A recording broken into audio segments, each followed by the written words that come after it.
Les journalistes dont il est question ici, ce ne sont pas des pigistes ou des intermittents ordinaires, ce sont vraiment les vedettes de la profession, c'est-à-dire à la fois ceux qui mettent en forme l'information et ceux qui formatent les débats politiques et économiques en France.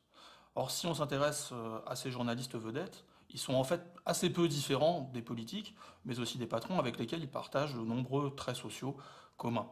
Alors ça veut dire quoi? D'abord, ça veut dire qu'ils viennent des mêmes milieux sociaux. Si on regarde les journalistes connus en France, on aura beaucoup de mal à trouver un fils d'ouvrier, un fils d'employé ou un fils d'agriculteur parmi eux. En revanche, des enfants de médecins, on en trouvera beaucoup, des enfants de diplomates, voire des enfants d'industriels. Alors ce sont des gens qui viennent de milieux semblables, ce qui permet une certaine familiarité entre eux, et puis ce sont aussi des gens qui ont suivi les mêmes formations. Quand on pense aux journalistes, on imagine souvent journalisme égale école de journalisme.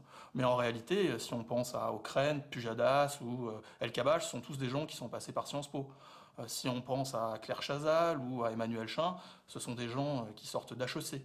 Bref, ces journalistes vedettes ne sont pas des journalistes ordinaires et ils sont assez proches des politiques et des patrons qu'ils interviewent.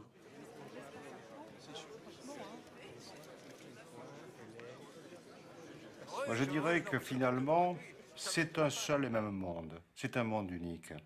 C'est un peu comme si dans une famille, certains avaient décidé de faire politique, d'autres faire économie et les troisièmes journalisme.